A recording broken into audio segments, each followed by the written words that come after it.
अभी सोमनाथ जी पीछे से बड़े धीरे धीरे आते हैं, बैलगाड़ी से चल के आ रहे होते लगता है। हमने इसका आंसर आपके इस ग्रुप में लिख के भेजा था, सबने पढ़ा है?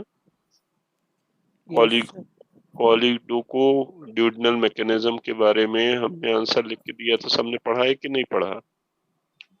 कॉलीको यस सर पढ़ा, सबने पढ़ के देखा यस सर है ना? उसका आंसर उस डायग्राम में था जो हमने आपको बना के दिखाया, मतलब खींच के दी थी, जिसमें हमने आपको बताया था जहां पर पेंक्रियाटिक डक्ट और बाइल डक्ट आके मिलते हैं, उसके पहले कुछ स्पिंक्टर्स उसमें लगे होते हैं और उसके बाद दोनों के कॉमन पाथवे में भी स्पिंक्टर लगे रहते हैं, जिनका काम बाइल के सिक्रीशन को रेगुलेट करना है according to the food comes in the stomach. जैसा फूड स्टमक में आता है उसके अकॉर्डिंग जो जूसेस हैं, पेंक्रियाटिक जूसेस और बाइल जूसेस, उनको रेगुलेट करने के काम की प्रोसेस को ही कॉलीडोको मैकेनिज्म कहते हैं। पूरा बराबर हमने पॉइंट टू पॉइंट आपके इसमें पूरा लिखा हुआ है, सबने पढ़ के देखा था? यस सर किसी को कोई क्वेरी? किसी को कोई क्वेरी? सोमनाथ आके चला गया, क्या बात है, जुड़ गया था फिर गायब हो गया, फिर से आए हैं, दरवाजा खटखटा रहे हैं। मानसी से इनका भी ऐड नहीं हो रहा है।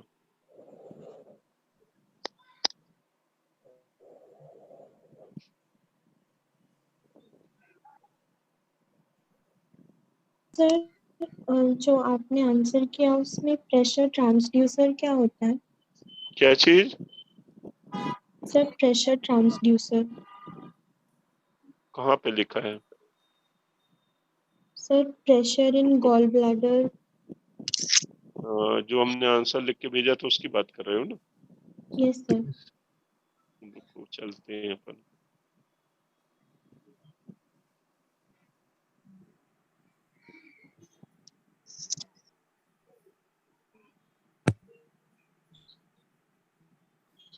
सभी को स्क्रीन नहीं लगी?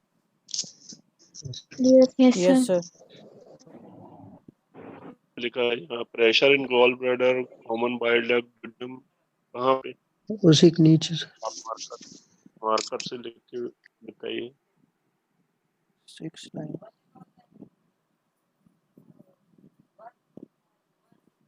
मार्कर से मार्क करिए।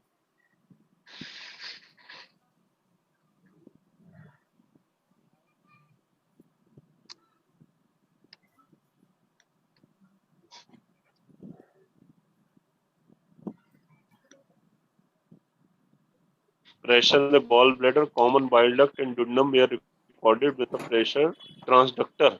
ये अब ये क्रॉस कौन खेलने लग गया इसमें? हाँ, यही पूछ रहे हो करना। Yes sir. Pressure in the gallbladder, common bile duct and duodenum were recorded with a pressure transducer। ये एक्चुअली ये आपके काम का नहीं है, उसमें आंसर में लिखा जरूर है। मशीनरी जो आपने देखा होगा ना, मशीन वगैरह होती हैं, जैसे ईसीजी मशीन होती है, ऐसे बहुत सारे हमारे मेडिकल इक्विपमेंट में बहुत सी ऐसी मशीनें आती हैं जो डिफरेंट डिफरेंट प्रेशर को रिकॉर्ड करती हैं। उसी मशीन की बात की गई। प्रेशर ट्रांसडक्टर एक मशीन है, ठीक है, जो मतलब इस तरह के कंडीशन में या इस तरह के एरिया को कहना चाहिए, ऑर्गन्स के प्रेशर को या उनके सिक्रीशन के प्रेशर को रिकॉर्ड कर।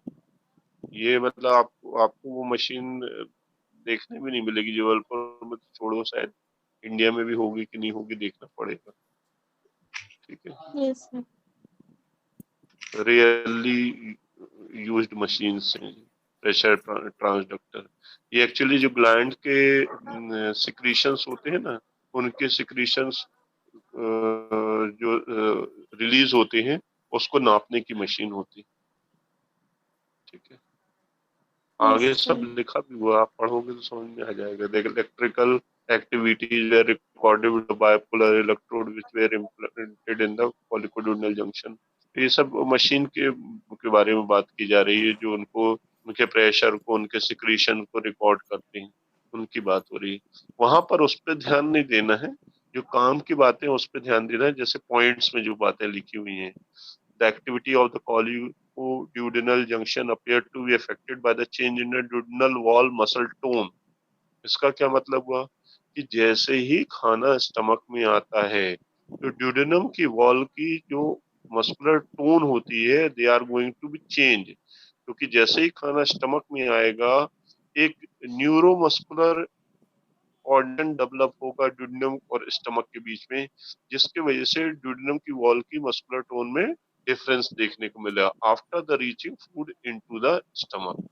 The important factor, next point है, the important factor controlling the bile flow are the rhythmic movement of both the colicoduodenal junction and the duodenal wall। ठीक है, जैसे बाइल का सिक्रीशन जो है, उसकी कंट्रोलिंग जो है, मतलब जो आपके स्ट्रेस लगे हैं उनको मैसेजेस कहाँ से मिलेगा, तो उनकी कंट्रोलिंग किसके थ्रू कंट्रोल होगी, जो मस्कुलर वॉल है स्टमक की और ड्यूडेनम की, उसमें जब रिदमिक मूवमेंट आएंगे, उससे वहां पे कंट्रोलिंग होना चालू होगी। इस सिक्रीशन को रिलीज करना है, कितना करना है, कब करना है, ये सब उस पे डिपेंड करता है। Common bile duct tool to regulate the pressure of the biliary tract. Common bile duct, आपको पता है कॉमन बाइल डक्ट कौन सी है? मास्क लगा जिससे बाइल जूस आता है। Play to regulate the pressure of the biliary track. ठीक है, सीधे जैसा कि लिखा हुआ है, उसमें समझाने वाली कोई बात ही नहीं है। The electrical and the mechanical stimulation to the gall bladder were ineffective to cause the relaxing the reflex of the muscles of OD. और ये मसल ऑफ ओडी क्या है? Sir, that are sphincter OD. Sphincters. हाँ, Yes, of sir. OD क्या है? Sphincters. Sphincters लिखा है ना, आप देखो, हमने नेक्स्ट लाइन पे लिखा है, the sphincters of the muscle of OD refers to the smooth muscle that surround the end portion of the common bile duct and pancreatic duct। है ना, तो ये मसल्स ऑफ ओडी मतलब इसकी बात हो रही है, इसकी बात हो रही है, इनकी बात हो रही है। ठीक है? ये रेगुलेट करते हैं सिक्रीशन, बाइल के सिक्रीशन को।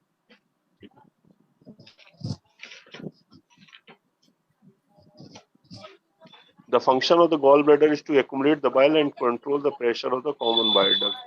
हाँ, सीधी सी बात है कि गॉल ब्लैडर का काम ही क्या है, बाइल को एक्यूमुलेट करना, उसकी कंसंट्रेशन, उसको कंसंट्रेट करना, और इसके अलावा जैसे जैसी जरूरत होती है बाइल डक्ट से, जैसे जैसे जूस निकलता जाता है, रिलीज होता जाता है ड्यूडेनम में, उसके बाद उसमें वो बाइल डक्ट में वो फिर रिलीज करता जाता है किसको, जूस को। मतलब जब तक यहाँ से बाइल डक्ट रिलीज होके, यहाँ से बाइल डक्ट रिलीज होके बाहर नहीं आएगा, तब तक और बाइल डक्ट के अंदर नहीं आएगा। ठीक है, इस बात पे डिपेंड करता है कि जूस यहाँ से रिलीज हुआ कि नहीं। ऐसा नहीं कि जूस भरते ही चला जा रहा, भरता चला जा रहा और रिफ्लेक्ट मतलब वेजिटेट होने लगे, ऐसा नहीं होता। जैसे ही जूस यहाँ से रिलीज होता है स्फिंक्टर के रिलैक्सेशन पे, तब फिर ऊपर से गॉल ब्लैडर से ये बाइल फिर रिलीज होके आता है, गॉल ब्लैडर से ऐसा बाइल रिलीज होके आए। जब तक यहाँ से रिलीज नहीं होगा तब तक ऊपर से फिर नहीं आएगा। ठीक है।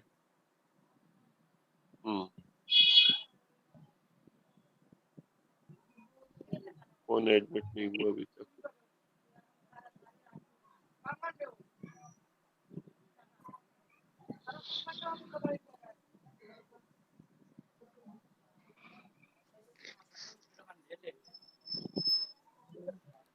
आया समझ में? Yes, sir. क्वेश्चन आपको समझ में आया? क्वेश्चन आप कर सकते थे।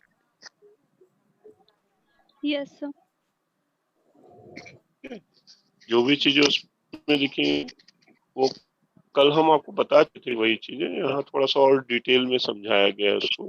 ठीक है, कि वो जो हमने जैसा कि आपको बिल्कुल सिंपल लैंग्वेज में पहले भी 1-2 बार बताया था कि जैसे ही आप फूड का इंटेक करते हो और वो फूड इसोफेगस से स्टमक में पहुंचता है, उसी दौरान हेपेटिक डक्ट के थ्रू बाइल जो है वो गॉल ब्लैडर में आके स्टोर होता है और कंसंट्रेट होना Hey, चालू होता है। hey. हालांकि ये प्रोसेस एक कंटिन्यूअस मैनर में धीरे धीरे चलती रहती है, क्योंकि हम भी दिन भर कुछ ना कुछ तो खाते ही रहते हैं। जैसे ही फूड स्टमक में आया और आने के बाद वो डुओडेनम की तरफ बढ़ना चालू करता है, उसी दौरान उसको न्यूरोमस्कुलर कोऑर्डिनेशन के थ्रू इसको गॉल ब्लैडर को मैसेज मिलता है कि भाई अब बाइल को रिलीज करना है बाइल डक्ट में, क्योंकि खाना जैसे जैसे डुओडेनम के तरफ बढ़ेगा तो डुओडेनम की जो वॉल है उसकी मसल्स की टोनिसिटी में डिफरेंस आएगा। ये मसल की टोनिसिटी में जो डिफरेंस आएगा, ये एक प्रेशर डेवलप करेंगे बाइल डक्ट में कि बाइल जूस को रिलीज करे बाइल डक्ट में, है ना, गॉल ब्लैडर तक ये प्रेशर जाएगा। और गॉल ब्लैडर जैसे बाइल को रिलीज करेगा तो बाइल डक्ट में आके बाइल जूस भरना चालू हो जाएगा। लेकिन उसको कंट्रोल कौन करेगा? उसको कंट्रोल करेंगे स्फिंक्टर ऑफ ओडाई। ठीक है। और जैसे ही खाना ड्यूडेनम के फर्स्ट पार्ट में रिलीज होके आगे बढ़ा, फर्स्ट पार्ट से सेकंड पार्ट में आना चालू किया, उसी दौरान जो स्फिंक्टर्स हैं वो जूस को रिलीज करना चालू कर देंगे। तो मतलब जैसे ही खाना स्टमक और स्टमक से ड्यूडेनम की तरफ बढ़ता है तो उनकी वॉल में रिदमिक मूवमेंट देखने को मिलता है, और ये रिदमिक मूवमेंट एक तरह का इंडिकेशन या कहना चाहिए एक तरह का स्विच है, इलेक्ट्रिक स्विच नहीं कहेंगे, इलेक्ट्रिक इम्पल्स है towards the bile duct to release the bile into the duodenum. Is that clear? Yes, sir. Yes, sir. नहीं आ रहा है? करुणा, आपको समझ में आ गया? Saumya, Yes, sir. Sir. Roshna, Yes, sir. Charul,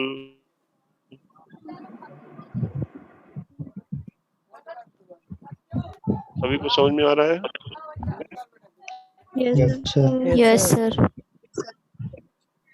Ram Singh ji, आपको समझ में आया? Yes, sir. Yes, sir. Somnath कहाँ चले गए? अभी तक नहीं जुड़े क्या? सोमनाथ,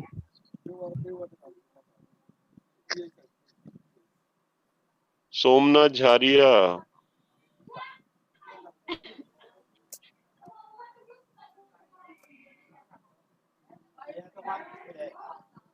सोमनाथ का नाम लेना चालू करो, गायब हो जाता है, फिर गायब हो गया। Arjun, Yes, sir. Yes, sir. अभी ये जुड़ गया था ना सोमनाथ, Yes, sir. Yes. तो फिर जब हमने क्वेश्चन करने के लिए पूछने के लिए उसको बुलाया तो वो गायब हो गया। Yes, sir. बताते हैं, रुक जाओ। Sir. जी हाँ चारुल, आपका एक क्वेश्चन आया था अभी अभी हमने ग्रुप में देखा, वो आपने जो भेजा है वो चीज नहीं है जो हम पूछ रहे हैं। कोरी साइकिल, तो आपने कोरी साइकिल नहीं भेजा। सर बट कोरी साइकिल तो मसल्स वगैरह में होती है, कहाँ होती है? तो लैक्टिक एसिड के प्रोडक्शन में ऐसा कुछ करके कोरी कुछ साइकिल पढ़े थे। पढ़ा था आपने? Yes sir.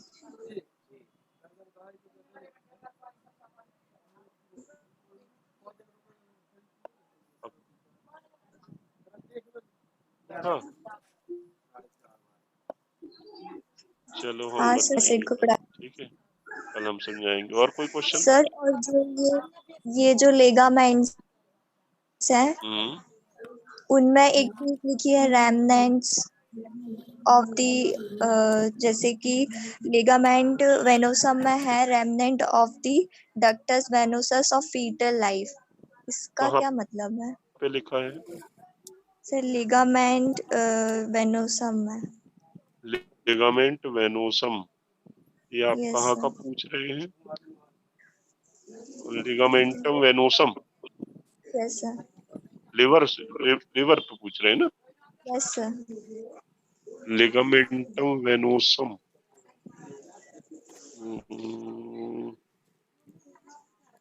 लिगामेंटम टेरिस होता है, कोरोनरी लिगामेंट होता है, फैल्सिफॉर्म लिगामेंट होता है, लिगामेंटम वेनोसम होता है। हाँ, लिगामेंटम वेनोसम के बारे में कल क्या बताया था? सर ये कि ये लिगामेंटम वेनोसम, हाँ पोस्टीरियर सरफेस के फिशर को फिल कर रहे हाँ हैं। हाँ ठीक है। Actually they all are a single ligament, लेकिन according to the position they are named different. ठीक है, आप देखोगे डायग्राम में, देखोगे लीवर के डायग्राम में देखोगे तो ये सभी लिगामेंट एक दूसरे से जुड़े हुए हैं, लेकिन अकॉर्डिंग टू द पोजीशन अलग अलग नाम से जाने जा रहे हैं। एंटीरियर सरफेस में यही लिगामेंट फैल्सिफॉर्म लिगामेंट के नाम से जाना जा रहा है। सुपीरियर सरफेस में यही लिगामेंट कोरोनरी लिगामेंट के नाम से जाने जा रहे हैं। यही कोरोनरी लिगामेंट राइट और लेफ्ट एक्सटेंड करता है, तो लेफ्ट ट्रायंगुलर लिगामेंट और राइट ट्रायंगुलर लिगामेंट के नाम से जाने जाते हैं। लेकिन यही जब पोस्टीरियर सरफेस से इंफीरियर सरफेस की तरफ फिशर में ये लिगामेंट बढ़ते हैं, तो वो किस नाम से जाने लगते हैं? लिगामेंटम वेनोसम के नाम से जाने लगते हैं। ठीक है, हाँ पापा, क्वेश्चन क्या है आपका?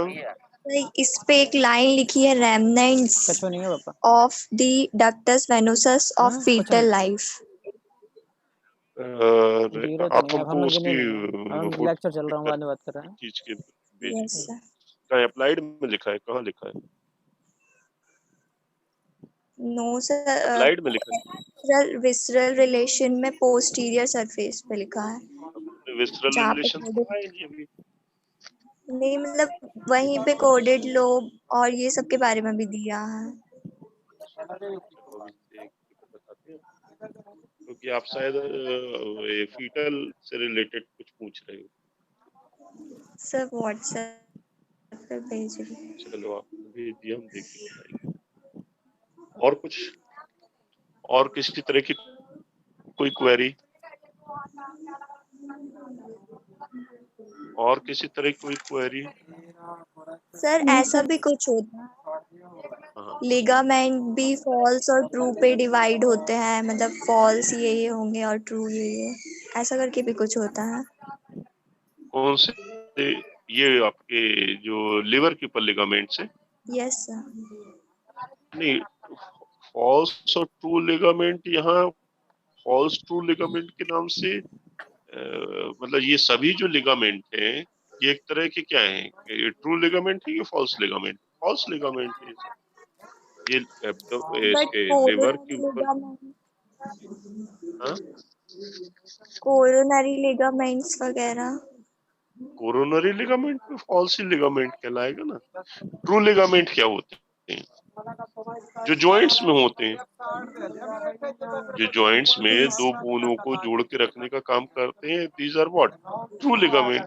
ठीक है, ऑर्गन्सों भी अभी बहुत सारे ऐसे ऑर्गन्स होते हैं जहां दो ऑर्गन्सों को जोड़ के रखना, मतलब अटैच करके रखना, या किसी ऑर्गन को, जैसे आपने अभी पढ़ा था कौन सा एक आपका लिगामेंट था जो किस ऑर्गन को डायफ्राम से जोड़ के रखता था, तो वो ट्रू लिगामेंट है। लेकिन यहाँ पर जितने भी आपके लिगामेंट आप अभी लिवर की सरफेस से पढ़ रहे हो, इनका एज सच कोई अटैचमेंट का, किसी और दूसरे ऑर्गन से अटैचमेंट का कोई काम ही नहीं है। ये एक तरह से सभी फॉल्स लिगामेंट हुए। Yes sir. ठीक है, और कुछ?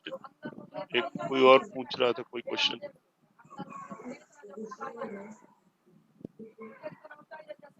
और कोई? आयुषी पूछ रही थी क्या क्वेश्चन? No sir. ठीक है, तो पूरी साइकिल का तो अभी जवाब आया नहीं, और जो आया तो वो अभी वो सही नहीं था। और कॉल्च को ड्यूडेनल मैकेनिज्म अपन बता चुके हैं। और कोई क्वेश्चन था पुराना कोई, या हमने कुछ पूछा था? अर्जुन, कोई क्वेश्चन था हमारे तरफ से कोई आप लोगों के लिए, नो इसका सर, आंसर दिया या नहीं दिया गया? नो सर, पढ़ के आने के लिए बोला था जो पढ़ाया था। अच्छा, जो पढ़ाया था वो पढ़ के आने के लिए कहा था, और कुछ क्वेश्चन तो नहीं दिया था? No sir. चलिए, हमारे सोमनाथ जी अब फिर जुड़ पाए कि नहीं जुड़ पाए अभी तक? आज तुम सोमनाथ के पीछे पड़े हैं। सोमनाथ झारिया, हाजिर हूँ।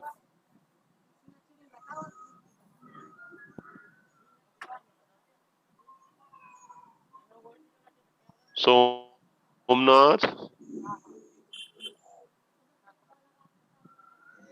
सोमनाथ को लगता है घर जाना पड़ेगा मिलने के लिए, फिर गायब हो गया। चलिए नेक्स्ट अनुराग। Yes sir. हाँ, लिवर के बारे में पढ़ा था कल बेटा? Yes sir. अच्छा, लिवर के बारे में पढ़ा होगा। तो लिवर में कितने लोब होते हैं? लिवर में सर टू टू लोब बताया था आपने। 2 लोब बताया था। पक्का? Yes sir. 2 थे कि 3 थे? लोब कॉर्डेट और क्वाड्रेट लोब। अच्छा, और कितने लोब होते हैं? वैसे राइट एंड लेफ्ट लोब। हाँ, गुड। ठीक है। यस। बेसिकली लिवर जो होता है, लिवर जो होता है वो 2 लोब में डिवाइडेड होता है, राइट और लेफ्ट लोब। उनमें से यस बड़ा सर। लोब कौन सा होता है? उसमें से बड़ा लोब होता है सर राइट वाला। राइट लोब ज्यादा बड़ा होता है लेफ्ट के अपेक्षा। यस ठीक सर। है। हाँ ठीक है, गुड। अच्छा, कुछ लिगामेंट्स के बारे में भी पढ़ा था, अभी भी अपन डिस्कस कर रहे थे। Yes sir. देखा था आपने उन लिगामेंट्स को? Yes sir. घर में देखा था? Yes sir. जो बोला था ना कि पढ़ पढ़ के आना। यस इसके सर। अलावा कुछ लिगामेंट के अलावा आपको फोसास के बारे में बताया था। कुछ डिप्रेशन होते हैं लिवर की इंफीरियर सरफेस पे, जो डिफरेंट ऑर्गन्स की वजह से बनते हैं। ये देखा था? Yes sir. Yes sir. चलिए, पढ़ा था सब। Yes sir. चलिए, आकाश। Yes sir. लिगामेंट्स के नाम गिनाओ। लिवर से सर अटैच जितने भी लिगामेंट होते हैं उनके नाम गिनाओ। सर एंटीरियर साइड और सुपीरियर साइड होता है फॉल्सिफॉर्म लिगामेंट, और फिर इंफीरियर साइड होता है लिगामेंटम टेरिस, और पोस्टीरियर साइड रहेगा लिगामेंटम वेनोसम, और कोरोनरी लिगामेंट होता है जो कि लीवर को डायफ्राम से जोड़ के रखता है। कोरोनरी लिगामेंट लिवर को डायफ्राम से जोड़ के रखता है। यस। तो वो कैसा होना चाहिए? ट्रू के होना चाहिए कि फॉल्स होना चाहिए? ट्रू होता है सर। लिखा है बुक में सर कहीं? अभी तो आपने बताया था। अच्छा, हमने तो ये बोला कि लिवर से लगे हुए सारे लिगामेंट फॉल्स होते हैं। सर शायद ट्रू बोला था सर आपने। ट्रू बोला है? अच्छा, चारों से पूछ के बताना हमने ट्रू बोला था कि फॉल्स बोला था। फॉल्स बोले आप। चलिए, हमने फॉल्स बोले हैं तो ये तो ट्रू बता रहा है। सर चलो दो ये एक जैसे पढ़ते हैं फिर सर बताते दो हैं। एक जैसे ऑर्गन को जोड़ के रखता है उसको लिगामेंट, वो टू होगा। और जो एक दूसरे मतलब एक जैसे पूछ और रहे हैं कि मतलब बता रहे अलग हो? अलग ऑर्गन को जोड़ के रखता है। पूछ रहे हो कि पूछ रहे हैं सर। बता रहे हो? अच्छा, पूछ पूछ रहे रहे हैं। हो। चलो पढ़ लेते हैं फिर बताना, आप बताना। ठीक है। Yes. आज रिलेशन पढ़ना है अपन को। ठीक है। Yes sir. लिवर की सरफेसेस के रिलेशन पढ़ना है। उसमें सबसे पहले अपन पढ़ेंगे पेरिटोनियल रिलेशन। ज्यादातर जितने भी एब्डोमिनल ऑर्गन्स हैं उसमें हम रिलेशन जो होते हैं वो 2 तरीके से पढ़ते हैं, एक पेरिटोनियल रिलेशन और एक विसरल रिलेशन। है ना? अभी कई ऑर्गन्स आप लोग पढ़ चुके, स्टमक पढ़ चुके हो, और भी दूसरे ऑर्गन्स को स्टडी की थी अपन ने। हर जगह अपन जितने भी एब्डोमिनल ऑर्गन पढ़ रहे हैं तो उसमें रिलेशन 2 तरह से पढ़ते हैं, एक पेरिटोनियल रिलेशन और एक विसरल रिलेशन। पेरिटोनियल रिलेशन मतलब कि आपको पता है कि एब्डोमिनल ऑर्गन, जितने भी एब्डोमिनल ऑर्गन होते हैं, they are all covered with the help of the peritoneum. लेकिन ऐसा जरूरी नहीं है कि हर एक ऑर्गन पूरे तरह से 100% पेरिटोनियम से कवर्ड ही हो सकता है कुछ कुछ सरफेस जो है या कुछ पार्ट जो है पेरिटोनियम से कवर्ड हो, और हो सकता है कुछ ना भी हो। कुछ ऑर्गन ऐसे होते हैं जो लगभग 90% पेरिटोनियम से कवर्ड नहीं रहते हैं। ऐसी ही कुछ स्टडी हमको लिवर पे भी करना है। आप देखोगे जब पेरिटोनियल रिलेशन पढ़ोगे लिवर का तो उसमें लिखा है कि most of the liver is covered by the peritoneum, the area not covered by the peritoneum are known as bare area. ठीक है, आप देखोगे कि जब लिवर की पूरी सरफेस चारों तरफ आगे से लेकर पीछे तक की पूरी स्टडी करोगे, मतलब उसकी चारों तरफ की सरफेसेस की स्टडी करोगे, तो देखोगे पोस्टीरियर साइड पर एक एरिया रहता है जहां पर किसी तरह का कोई भी अटैचमेंट नहीं होता, ना पेरिटोनियल ना विसरल। उस एरिया को हम क्या बोलते हैं लिवर के? Bare area. हमने आपको बताया भी था बेयर का मतलब क्या होता है। जैसे अपन बोलते हैं ना खाली जो जगह।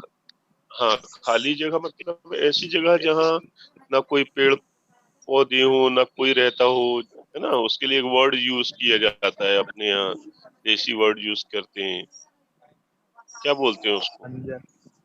उजड़ा हुआ रहता है ना, जहाँ कुछ नहीं रहता, जहाँ पे पत्थर रहते हैं, बंजर। बंजर।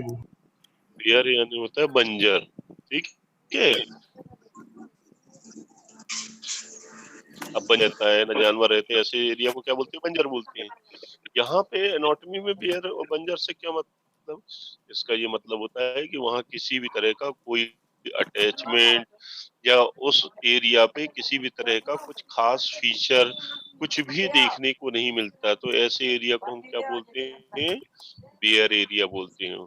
और ऐसा ही ट्रायंगुलर एरिया आपको posterior surface of the right lobe में देखने को मिलेगा on the right lateral side, तो उसको हम क्या बोलते हैं? बेयर एरिया कहते हैं। ना वहां पे ना तो कोई पेरिटोनियम होती है और ना ही किसी तरह का कोई विसरल रिलेशन देखने को मिलता है।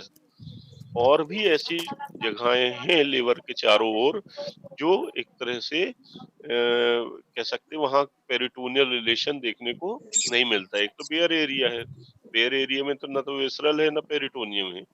लेकिन इसके अलावा देखोगे आप groove for the inferior vena कावा। अब सीधी सी बात है कि जहां पर पोस्टीरियर सरफेस पे लिवर से इंफीरियर वेना कावा बिल्कुल चिपक कर नीचे की तरफ उतर रहा होगा, बिल्कुल सट के नीचे की तरफ उतर रहा होगा, तो उस एरिया में ना तो किसी ऑर्गन दूसरे ऑर्गन का अटैचमेंट होगा, ना तो पेरिटोनियम का कोई अटैचमेंट होगा, ना तो पेरिटोनियम कोई रिलेशन शो करेगी और ना तो कोई दूसरा ऑर्गन रिलेशन शो करेगा, क्योंकि वहां पर उतने एरिया को कवर किसने कर रखा है? इंफीरियर वेना कावा ने कवर कर रखा है। इसके अलावा आप देखोगे कि जो गॉल ब्लैडर वाला एरिया है, जहाँ गॉल ब्लैडर अटैच होता है, अब जब गॉल ब्लैडर वहां लिवर की सरफेस से अटैच है, बिल्कुल चिपका हुआ है, तो वहां ना तो आपको कोई दूसरा ऑर्गन आ सकता है ना तो पेरिटोनियम आएगी, है ना। तो the fossa for the gall bladder, the groove for the inferior vena cava और ट्रायंगुलर बेयर एरिया एक ऐसे एरिया है जहां पर पेरिटोनियम का कोई रिलेशन देखने को नहीं मिलता। Otherwise rest of the portion में आपको पेरिटोनियल रिलेशन देखने को मिलेगा। ठीक है, क्लियर है? Yes sir. ठीक है। यस अब सर। जो पेरिटोनियम इस लिवर के चारों ओर मौजूद हैं वो कौन कौन से हैं, वो किस फॉर्म में हैं?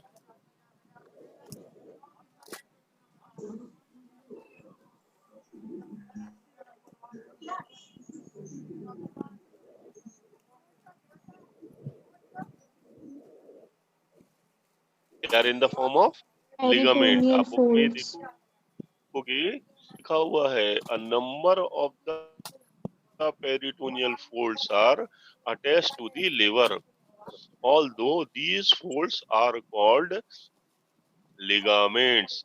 Each of them is made up of only of two layers of peritoneum. These ligaments are as follows: falciform ligament, left triangular ligament, right triangular ligament, coronary ligament। ये जितने भी आपके लिगामेंट हैं ये एक तरह से पेरिटोनियल फोल्ड्स ही हैं। ठीक है, और जब ये पेरिटोनियल फोल्ड हैं तो how you can say that कि दे आर ट्रू लिगामेंट, तो क्योंकि हम पहले भी इस मामले में काफी पहले डिस्कशन कर चुके हैं जब पेरिटोनियम के बारे में पढ़ रहे थे कि जब ये सभी आपके किससे बने हुए हैं, पेरिटोनियम के बने हुए हैं और पेरिटोनियल कवरिंग का काम कर रहे हैं, तो इनको समझ रहे हो आप लोग? किस किस से भी बात हुई थी हमारी इसको लेके?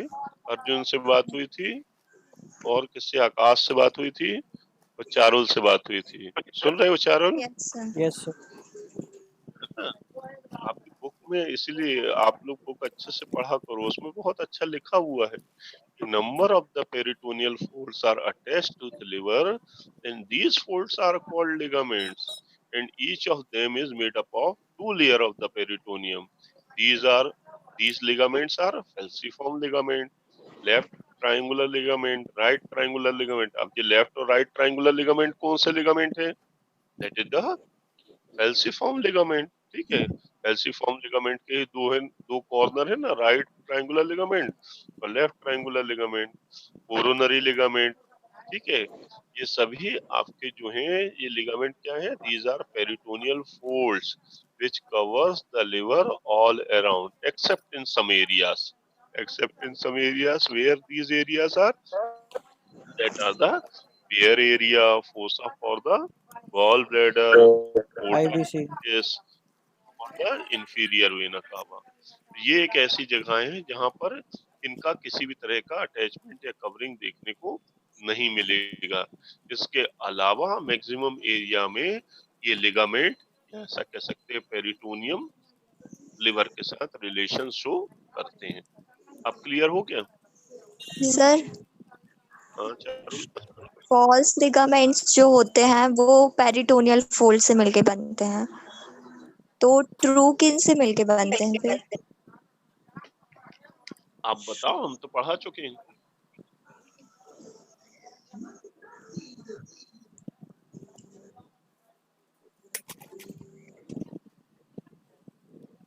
तो ये बात हो रही है।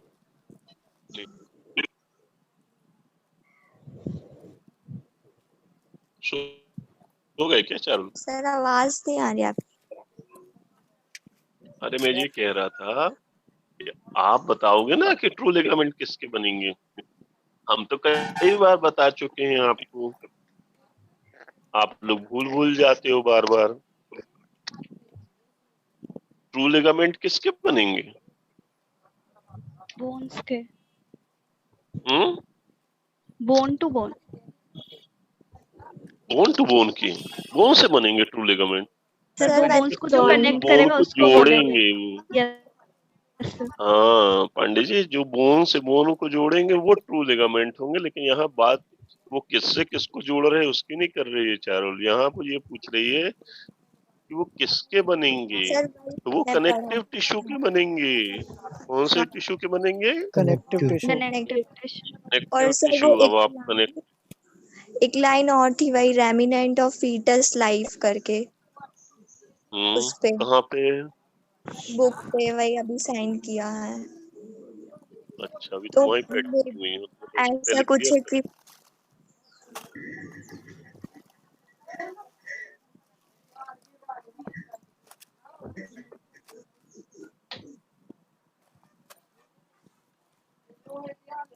fissure for the ligamentum venosum is very deep and extend to the front of the caudate lobe. It contains 2 layers of the lesser omentum. The ligamentum venosum lies on its floor. The ligamentum venosum is a remnant of the ductus venosus of the fetal life. It is connected below to the left branch of the portal vein and above to the left hepatic vein। इसके लिए आपको थोड़ा सा fetal anatomy में भी जाना पड़ेगा। Actually ये कहानी बिल्कुल वैसे ही जैसे अपन ने कहाँ देखा था, लंग्स में देखा था। आपको लंग्स का याद है? थोड़ा बहुत लंग्स में आपको याद होगा कि एक चेम्बर वर्क नहीं करता है, याद है? जब फीटल डेवलपमेंट हो रहा होता है माँ के पेट में, तो जो हार्ट का कम्युनिकेशन होता है वो थोड़ा नॉर्मल जो एडल्ट व्यक्ति है या जो आफ्टर द बर्थ वाला जो पर्सन है उसके अपेक्षा उसके अनिल हार्ट 25 में काटने हैं। थोड़ा सा डिफरेंस देखने को मिलता है। क्या डिफरेंस 5 देखने दे को बेटा। मिलता है फंक्शन में? कि राइट वेंट्रिकल का एज सच कोई रोल नहीं रहता है। फीटल डेवलपमेंट के दौरान राइट वेंट्रिकल कहाँ वर्क करता है? जो राइट एट्रियम रहता है उसका कम्युनिकेशन किससे रहता है? लेफ्ट एट्रियम से डायरेक्ट कनेक्शन रहता है, जिसकी वजह से ब्लड जो है वो मदर से जो बच्चे का बॉडी में जो ब्लड रहता है वो विदाउट हार्ट के सर्कुलेशन के सीधा उसकी बॉडी में स्प्रेड होता रहता है। ठीक है, क्योंकि उसको लंग्स में जाना नहीं रहता है, फीटल के लंग्स में जाना नहीं रहता है, फीटल का लंग उस समय शांत रहता है। याद है बताया था? Yes sir. ठीक है, उसी तरह का कुछ ऐसा ही कंडीशन देखने को मिलता है लिवर में भी। जब बच्चे के फीटल लाइफ चल रही होती है उस दौरान एक डक्ट होता है that is known as ductus venosum. ये डक्टस वेनोसम जो है ये एक तरह से कम्युनिकेशन है मदर से बच्चे का, जिसके थ्रू आपका क्या होता है, उसको जितना भी न्यूट्रिएंट जो है बच्चे को, और इसी न्यूट्रिएंट का वो डाइजेशन कर रहा होता है। ठीक है, तो ये आपके किससे कनेक्टेड होता है? Left branch of the portal vein से कनेक्टेड रहता है। तो ये क्या करता है, ये जब लिवर से जब ये डक्ट अटैच रहता है, मतलब माँ के से बच्चे का कम्युनिकेशन इस डक्ट के थ्रू हो रहा होता है, तो सारा जितना भी उसके न्यूट्रिएंट रहते हैं उसके पास बच्चे के पास डायरेक्टली विदाउट है कि वहां पर डायरेक्ट चैनल डेवलप रहता है मदर से बच्चे का, जिसकी मदद से उसको डायरेक्ट ऑक्सीजनेटेड ब्लड जो है वो विदाउट बेटा लंग की मदद से, बच्चे के विदाउट भैया लंग की मदद से दिखा रहे हैं सर्कुलेट मेरे होती रहती है। उसी तरीके से यहाँ पर भी लिवर के कंडीशन में भी कुछ ऐसे ही देखने को मिलता है आपको फीटल डेवलपमेंट के दौरान। तो फीटल लाइफ के दौरान एक डक्ट होती है that is known as ductus venosus. वहां से जो न्यूट्रिएंट रिच ब्लड रहता है वो बच्चे के बॉडी में डायरेक्ट सर्कुलेट कर रहा होता है without the role of the such of the liver. उसको हम बोलते हैं डक्टस वेनोसस। और ये कहाँ आके डक्ट जुड़ रहा होता है? That is on the ductus ligamentum venosum. मतलब जो लिगामेंटम वेनोसम एडल्ट में जिस नाम से जानी जा रही है वहां ये डक्ट आके जुड़ रहा होता है। और यही डक्ट जब बच्चे की कंप्लीट हो जाती है और बच्चा माँ के शरीर से बाहर आ जाता है ना, एक्स्ट्रा यूट्राइन लाइफ में जब वो जीने लगता है, तब उस कंडीशन में यही डक्टस वेनोसस जो है वो ड्राई होके, या ऐसा कहना चाहिए वो सूख कर लिगामेंटम वेनोसम में कन्वर्ट हो जाता है। ठीक है, डक्टस वेनोसस का ही एक तरह से बचा कुचा भाग है। रेमनेंट्स आर व्हाट, मतलब उसका अंश है। रेमनेंट मीन्स अंश। तो डक्टस वेनोसस का ही अंश है लिगामेंटम वेनोसम। ठीक है, जो फीटल लाइफ के दौरान डक्टस वेनोसस के नाम से जाना जा रहा था। जो डक्ट बच्चे को न्यूट्रिएंट रिच ब्लड बच्चे को माँ से डायरेक्ट बच्चे को दे रहा था।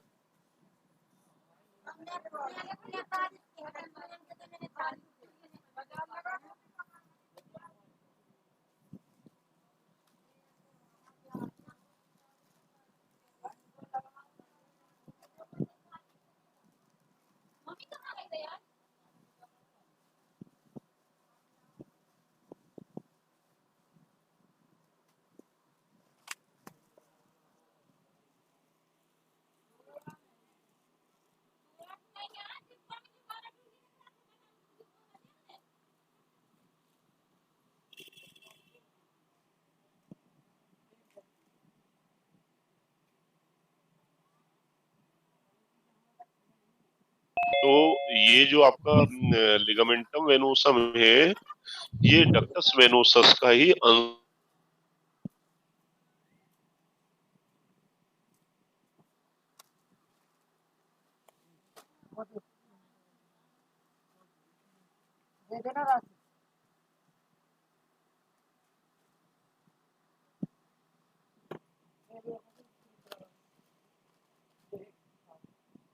तो कि अब इसका रोल खत्म हो गया है।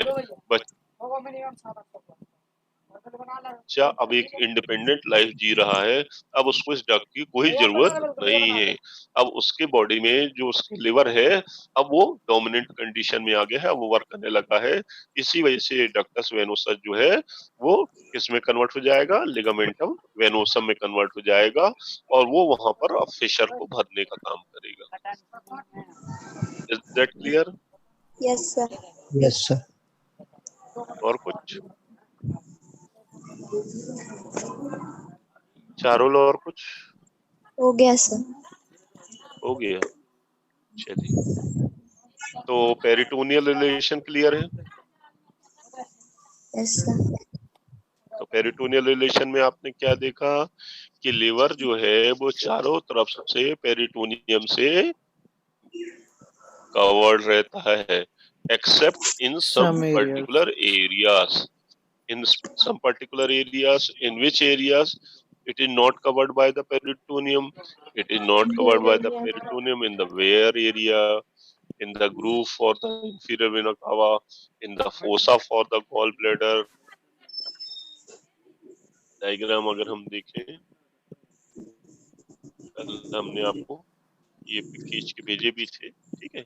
ये देखिए आप, पोस्टीरियर सरफेस पे आपको वेयर एरिया नजर आ रहा है यस सर। ना, this is the bare area, ठीक है। यहाँ पे इंफीरियर वेना कावा जा रही है। अब जहाँ पे इंफीरियर वेना कावा है, लिवर से लगी हुई है, अब उसके ऊपर आपका जो पेरिटोनियम है वो कैसे आ सकता है? नहीं आ सकता। मतलब जो अगर पेरिटोनियम आया भी तो इंफीरियर वेना कावा के ऊपर से जाएगा। इंफीरियर वेना कावा और लिवर के बीच में से घुस के नहीं जाएगा, उसके ऊपर से होगा। जब उसके ऊपर से होगा तो फिर वो उस पर्टिकुलर एरिया में जहाँ इंफीरियर वेना कावा लिवर से लगा हुआ है, वहां पर किसी भी तरह का पेरिटोनियल रिलेशन नहीं कहलाएगा। वो रिलेशन जो है उसका इंफीरियर वेना कावा से है। पेरिटोनियम का रिलेशन वहां पर लिवर से नहीं है, उसके ऊपर है, ठीक है। Yes sir. इसके अलावा जहाँ पे गॉल ब्लैडर होगा, यहाँ पे अब गॉल ब्लैडर बिल्कुल चिपका हुआ है लंग से, बिल्कुल अटैच्ड है बिल्कुल। तो इस पर्टिकुलर एरिया में भी किसी भी तरह का आपका पेरिटोनियम उससे अटैच नहीं होगा, ठीक है। अब आगे बताया गया है कि जितनी भी पेरिटोनियल फोल्ड है, they are present around the ligament they are present around the liver in the form of a ligament. These ligament are falciform ligament, ठीक है। falciform ligament के अलावा कोरोनरी लिगामेंट, ठीक है, क्लियर है। अब इसी फेल्सिफॉर्म लिगामेंट और कोरोनरी लिगामेंट के ही फॉर्म है लिगामेंटम टेरेस और लिगामेंटम वेनोसम। अब डायग्राम में आप देख लो, ये ऊपर से फेल्सिफॉर्म लिगामेंट आ रहा है, ये राइट और लेफ्ट एक्सटेंड हुआ, तो ये लेफ्ट ट्रायंगुलर लिगामेंट, और यहाँ एक्सटेंड करके राइट ट्रायंगुलर लिगामेंट बनाया, और यही और एक्सटेंड हुआ नीचे, तो ये लिगामेंटम वेनोसम के नाम से भी जाने जाने लगा। हालांकि ligamentum venosum is the remnant of the ductus venosum, लेकिन ये सब जो टिश्यू हैं, ये सब टिश्यू का जो बेस है वो कौन है? फेल्सिफॉर्म लिगामेंट ही कहलाएगा।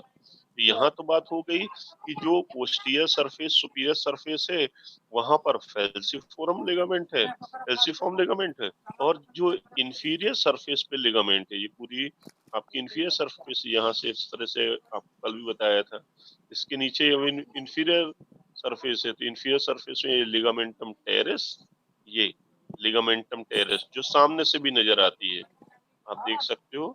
नेक्स्ट डायग्राम में आप देखोगे ये वाला, ये देखिए लिगामेंटम टेरेस। ये एक्चुअली लिगामेंटम टेरेस जो है ये फेल्सिफॉर्म लिगामेंट का ही पार्ट है, जो ऐसे घूमकर इंफीरियर बॉर्डर से कहाँ पहुंच गया? इंफीरियर सरफेस पे पहुंच गया। ये जो आपको एंटीरियर सरफेस पे फेल्सिफॉर्म लिगामेंट आ रही दिख रही है, यही इंफीरियर बॉर्डर से टर्न होके जब इंफीरियर सरफेस पे पहुंच जाएगी तो वहां वो किस नाम से जाने जाने लगेगी? लिगामेंटम टेरेस के नाम से जाने जाने लगेगी। तो लिगामेंट कायदे से दो ही हैं, कोरोनरी लिगामेंट और फेल्सिफॉर्म लिगामेंट। कोरोनरी लिगामेंट के ही एक्सटेंशन जो है वो राइट और लेफ्ट ट्रायंगुलर लिगामेंट के नाम से जाने जा रहे हैं, वही जब और एक्सटेंड हो जाता है तो और किस नाम से जाने लगता है एक्सटेंड होके?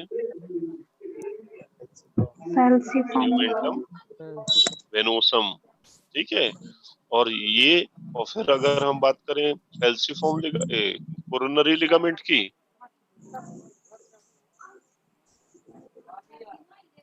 हाँ कोरोनरी लिगामेंट राइट और लेफ्ट ट्रायंगुलर, और जब हम बात करें फैल्सिफॉर्म लिगामेंट की, यही फैल्सिफॉर्म लिगामेंट जब इंफीरियर बॉर्डर से घूमकर इंफीरियर सरफेस में जाता है तो वहां किस नाम से कन्वर्ट हो जाता है? वो लिगामेंटम टेरिस के नाम से कन्वर्ट हो जाता है। Is that clear? Yes sir. तो लिगामेंट तो बेसिकली कितने हैं? Yes, sir. दो ही हैं, एक कोरोनरी और दूसरा फैल्सिफॉर्म, ठीक है।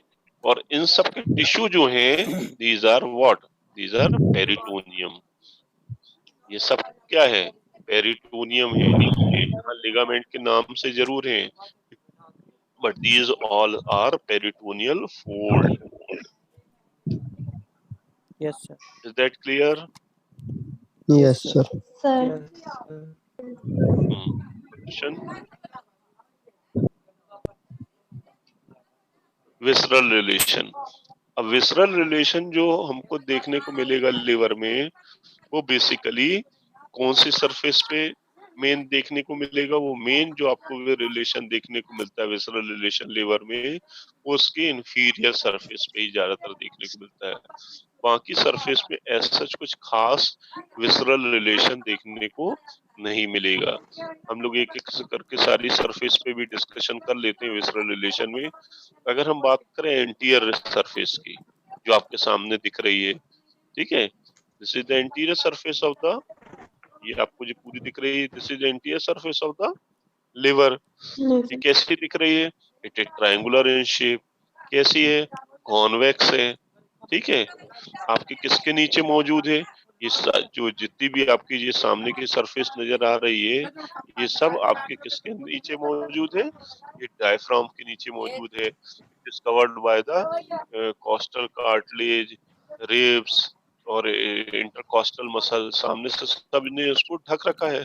आपको हमने बताया था कि लिवर को जब हम पाल्पेट करते हैं तो ये हमको फील एब्डोमेन में नहीं होता, क्योंकि वो गुफा जो डायफ्राम वाली गुफा है ना, उसके अंदर वो घुसा हुआ रहता है। सामने रिब्स की जो सबसे नीचे की रिब्स की जो बॉर्डर है, वहां पर तो उसकी इंफीरियर बॉर्डर होती है। जहां ये इंफीरियर बॉर्डर होती है, उसी के ऊपर आपकी सबसे नीचे वाली रिब्स है। ये काफी अंदर घुसा हुआ है ना। तो आप देख सकते हो ये चारों ओर से किससे कवर्ड है? इन सब चीजों से कवर्ड है, डायफ्राम से, प्लूरा से, और आपका कहना चाहिए रिब्स से, इंटरकोस्टल मसल से, कोस्टल कार्टिलेज से। तो किसी भी तरह का यहाँ पर ऑर्गन से तो इसका कोई रिलेशन देखने को नहीं मिलता है। तो विसरल रिलेशन इसमें नील हुआ। पोस्टीरियर सरफेस की बात करें, पोस्टीरियर सरफेस भी आपको कैसी दिख रही है? ये है पोस्टीरियर सरफेस, ठीक है। पोस्टीरियर सरफेस के बारे में हम कई बार बता चुके हैं। यहाँ से जब आप इमेजिनरी लाइन ड्रॉ करोगे, ये ऐसे इतना हिस्सा लाल लाइन के ऊपर का हिस्सा जो है that is the posterior surface, और लाल लाइन के नीचे जितना हिस्सा है वो इंफीरियर सरफेस। वहां से सरफेस जो है वो थोड़ी सी बेंड हो जाएगी और ऑब्लिक हो जाएगी, तो वो इंफीरियर बना लेगी। और जो बिल्कुल सीधी खड़ी वर्टिकल होगी ऊपर वाली, जहाँ बेयर एरिया वगैरह बना हुआ है, वो बिल्कुल खड़ी सरफेस होगी, वर्टिकली होगी। ये पोस्टीरियर सरफेस है। तो इस सरफेस का भी शेप देखें तो कैसा शेप नजर आ रहा है? ये भी लगभग ट्रायंगुलर शेप की ही दिख रही है। कैसी दिख रही है? रफली ट्रायंगुलर शेप की दिख रही है ना। यस। और ये भी किसी खास तरह का ऑर्गन के साथ रिलेशन शो नहीं कर रही होती है। यहाँ हम लोग ऑर्गन के नाम पे अगर उसका रिलेशन किसी के साथ देखें तो वो केवल इंफीरियर वेना कावा देखने को मिलेगा। इसके अलावा इंफीरियर वेना कावा के अलावा कुछ दूसरे लिगामेंट हैं, फॉल्स लिगामेंट, उनके साथ बस उसका रिलेशन देखने को मिलेगा। अदरवाइज इसका भी किसी तरह का कोई खास रिलेशन किसी ऑर्गन के साथ नहीं है। थोड़ा सा इसमें ईसोफेजियल इंप्रेशन भी होते हैं इंफीरियर वेना कावा के लेफ्ट लेटरली, वहाँ ईसोफेगस का थोड़ा इम्प्रेशन होता है, ईसोफेगस इसके साथ थोड़ा रिलेशन शो करता है, बट कोई बड़े मेजर एब्डोमिनल ऑर्गन इसके साथ किसी तरह का कोई रिलेशन शो नहीं करते हैं। सिर्फ जो खास इसके साथ आपका रिलेशन है किसी का, तो वो है आईवीसी का, वो आपको डायग्राम में दिख ही रहा है। ठीक है, सुपीरियर सरफेस की बात करें तो सुपीरियर सरफेस कैसी है, वो क्वाड्रिलेटरल सरफेस है और कॉन्वेक्स है ना, लूप टाइप का बना रही होती, कॉन्वेक्स लूप टाइप का बना रही होती, डायफ्राम के जस्ट नीचे मौजूद होती है। ठीक है, यहाँ किसका इंप्रेशन देखने को मिलेगा, या यहाँ पे किसका रिलेशन, किस चीज का रिलेशन देखने को मिलेगा, किस विसरा का रिलेशन देखने को मिलेगा। हम आपको बता चुके हैं कि ये जस्ट डायफ्राम के नीचे है, तो इसका भी किसी भी ऑर्गन्स के साथ रिलेशन, एब्डोमिनल ऑर्गन के साथ किसी भी तरह का कोई रिलेशन देखने को नहीं मिलेगा। इसका सारा रिलेशन जो है it is with the help of the dome of the diaphragm. ठीक है, अब इस डायफ्राम के जस्ट ऊपर भले हार्ट मौजूद है, लंग मौजूद है, तो वो आप उसके रिलेशन में लिख दें, लेकिन ऐसा देखा जाए तो वो आप उसके रिलेशन में नहीं लिख सकते, वो कहना भी नहीं चाहिए। क्यों? क्योंकि वो सभी जो ऑर्गन है आपके, कौन से, हार्ट, लंग वगैरह, ये सब थोरेसिक कैविटी के ऑर्गन हैं, और अभी हम लोग एब्डोमिनल कैविटी की स्टडी कर रहे हैं। वहां पे भले वो डायफ्राम के ऊपर उन लोग मौजूद हैं, लेकिन उसको यहाँ डिस्कस नहीं कर सकते। सुपीरियर सरफेस का जो भी इस रिलेशन है it is with the help of the dome of the diaphragm. अब जो खास सरफेस आई है वो है इंफीरियर सरफेस, क्योंकि यही वो सरफेस है जिसका सबसे ज्यादा रिलेशन देखने को मिलेंगे। ये जो सरफेस है ये आपकी ऐसी सरफेस है, स्लोपिंग सरफेस है, और अंदर की तरफ थोड़ी सी कॉनकेव है, स्लोपिंग है, कॉनकेव है और ऑब्लिक है, और इसी सरफेस से बहुत सारे एब्डोमिनल ऑर्गन जो है वो अलग अलग एरिया में आपके इंप्रेशन शो कर रहे होते हैं। जैसे अभी हम आपके सामने अगर बनाए, कल भी हम आपको बता रहे थे, अब यहाँ तक तो आप लोग मानते हो, कॉलेज लाइन्स खींचते,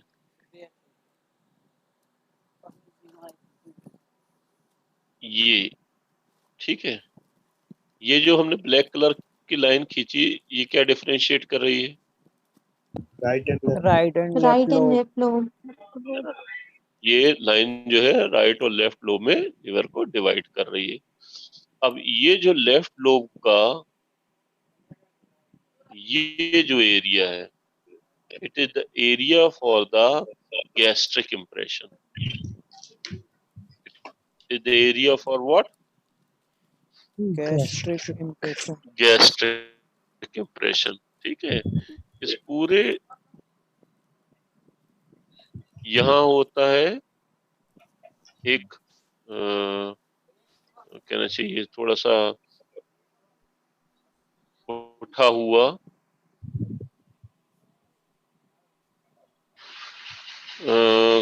गुमरा जैसा स्ट्रक्चर होता है जिसको हम ट्यूबर ओमेंटल कहते हैं, ओमेंटल ट्यूबरोसिटी या ट्यूबर ओमेंटल के नाम से भी जाना जाता है।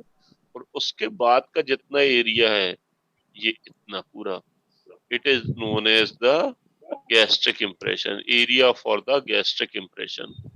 ये जो हमने ब्लैक कलर से भर के ये राउंडेड जो जिसको ब्लैक मार्क बना रहे हैं दैट इज द कहना चाहिए एलिवेशन है, थोड़ा उठा हुआ रेज्ड एरिया है लेफ्ट लोब में, आपका गैस्ट्रिक इंप्रेशन के थोड़ा सा राइट इंफीरियर साइड पे ये थोड़ा सा एलिवेटेड है, उठा हुआ रेज्ड एरिया है। जैसे गुमरा मैंने बताया था, सिर में अगर किसी ठोकर लग जाए तो आप देखोगे सिर की फ्लैट सरफेस के ऊपर थोड़ा सा कुछ उठ सा जाता है, तो इसी तरह का एक ट्यूमर टाइप का स्ट्रक्चर निकलता है जिसको हम ट्यूमर ओमेंटल के नाम से जानते हैं। वो एक रेज्ड एरिया उठा हुआ है हिस्सा है। ठीक है, तो वो किस नाम से जाना जाता है, that is named with tuber omental. शायद आप लोगों की बुक में लिखा होगा ओमेंटल ट्यूबरोसिटी, एक ही चीज है, ट्यूबर ओमेंटल, ओमेंटल ट्यूबरोसिटी। और उसके लेफ्ट अपर साइड पर आपको देखने को मिलता है गैस्ट्रिक इम्प्रेशन। ये काफी बड़ा इम्प्रेशन होता है, लगभग लगभग जो पोस्टीरियर सरफेस है लेफ्ट लोब की उसको पूरा कवर करता है। यहीं पर आपका स्टमक जो होता है इसके साथ अटैचमेंट शो कर रहा होता है। तो स्टमक की एंटीरियर सरफेस की वजह से यहाँ पर थोड़ा सा इसकी सरफेस पे डिप्रेशन बनता है। This depression indicate the impression of the stomach named by gastric impression. ठीक है, yes sir. Yes sir. Yes Yes, sir. Clear? Yes sir. ठीक है।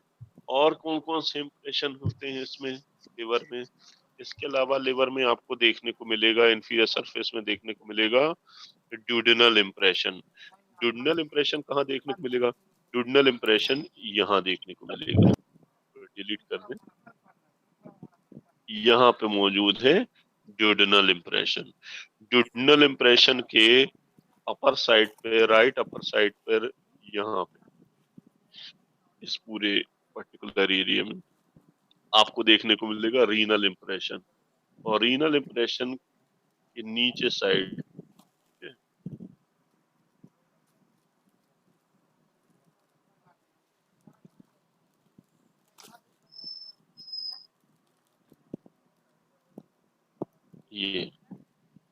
ये हो गया रीनल, ये हो गया ड्यूडेनल, और ये हो गया कॉलिक इम्प्रेशन।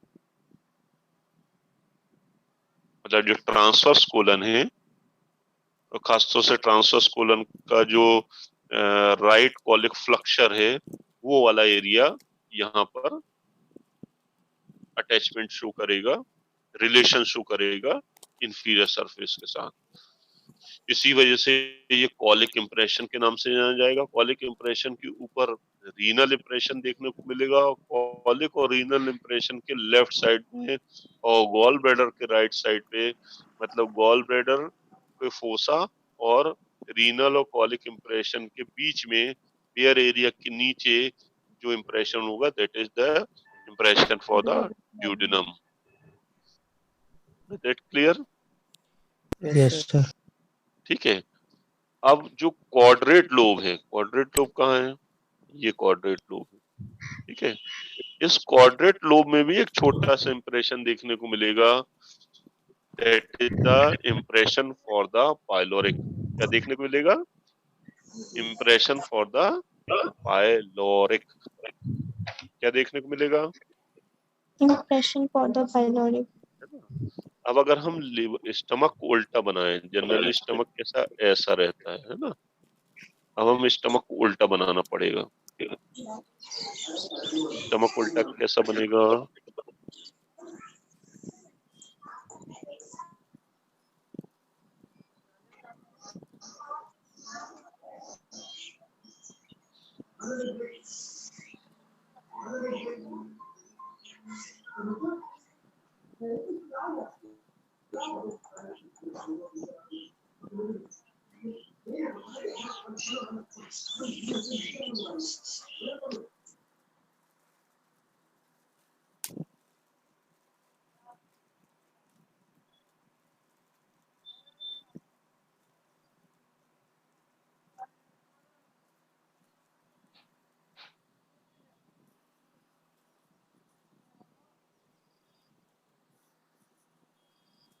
थोड़ा सा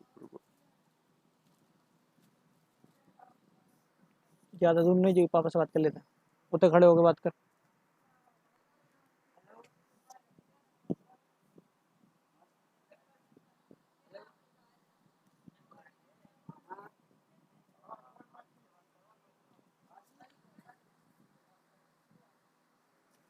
ठीक है। मोबाइल नहीं? यस। Yes, sir. लाइन किसने खींच दी एक ब्लैक कलर की? कौन बेवकूफ बीच में बार बार हाथ लगा रहा है?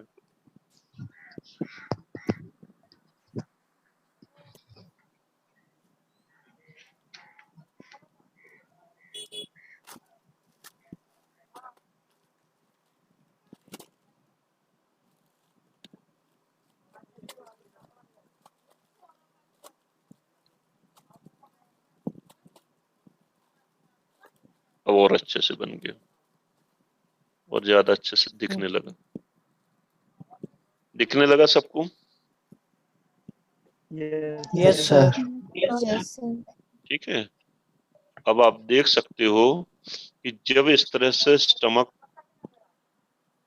लिवर के पोस्टीरियर इंफीरियर साइड पर मौजूद होगा तो देख सकते हैं कि ये इसने यहाँ पर गैस्ट्रिक इंप्रेशन बनाया, जो हमने बताया था कि यहाँ होता है। ठीक है, इसके अलावा यहाँ हम बता रहे थे ड्यूडेनल इंप्रेशन, तो ये ड्यूडेनम यहाँ पर मौजूद है इसलिए ड्यूडेनल इंप्रेशन बनाया। और ये देखिए, ये पाइलोरिक एरिया कहाँ पर, क्वाड्रेट लोब पर पाइलोरिक एरिया मौजूद है।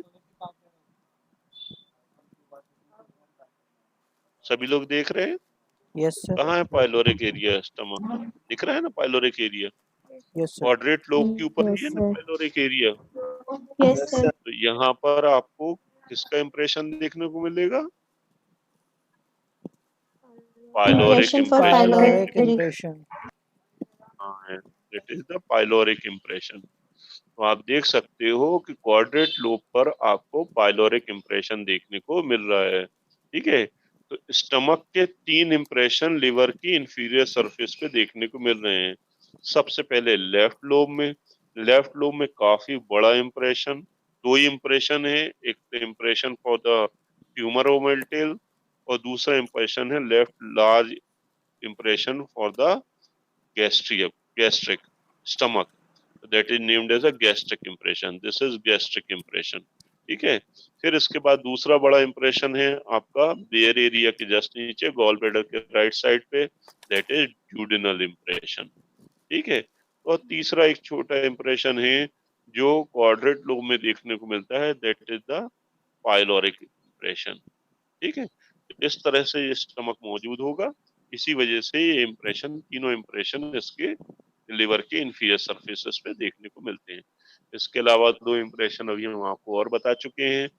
राइट ट्रायंगुलर लिगामेंट के नीचे आपका ये यहाँ पर रीनल लिगामेंट देखने को मिलता है और यहाँ पर कॉलिक लिगामेंट देखने को मिलता है, कॉलिक इंप्रेशन देखने को मिलता है। तो 5 इंप्रेशन हो गए आपके up on the inferior surface of the upon the inferior surface of the liver.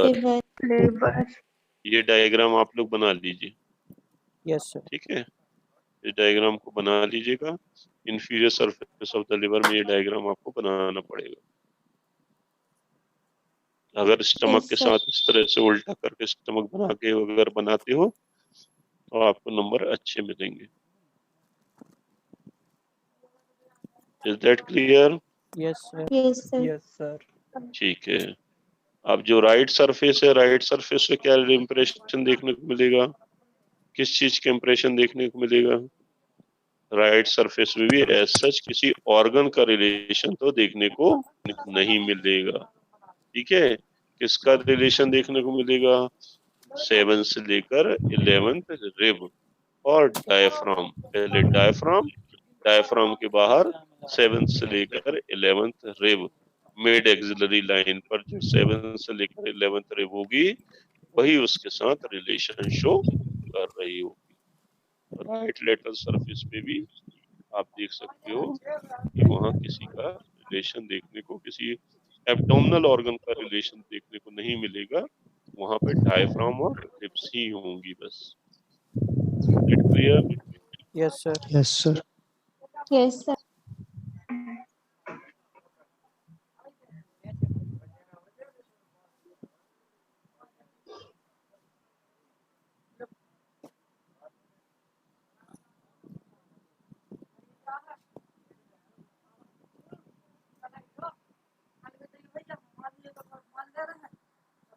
ठीक है, हम लोग ये राइट लेटरल सरफेस की बात कर रहे हैं। तो राइट लेटरल सरफेस यहाँ पर आपकी इस तरह से, यहाँ आपकी ऐसे रिब्स होंगी, होंगे ना ribs? Yes sir. Yes sir. ठीक है, रिब्स ही रिलेशन शो करेंगी। ये रिब्स ऐसे पीछे की तरफ गोल घूम के जा रही होंगी, सारी रिब्स से जाएंगे ना पीछे की तरफ गोल घूम के। आपकी रिब कैसी होती है लेटरल साइड पर, एक्सिलरी मिड एक्सिलरी लाइन पे गोल घूम रही होती हैं, पीछे वर्टिब्रास की तरफ जा रही होती हैं, वही तो इसके साथ रिलेशन शो करेंगे। Is that clear? Yes Yes, sir. ठीक, इस तरह से रिलेशन फिनिश। कल आपको ब्लड सप्लाई वेनेज ड्रेनेज बता के खत्म करेंगे, उसके बाद पेंक्रियास स्प्लीन पढ़ेंगे। ठीक है, Yes, sir. Thank you sir. ठीक, ओके।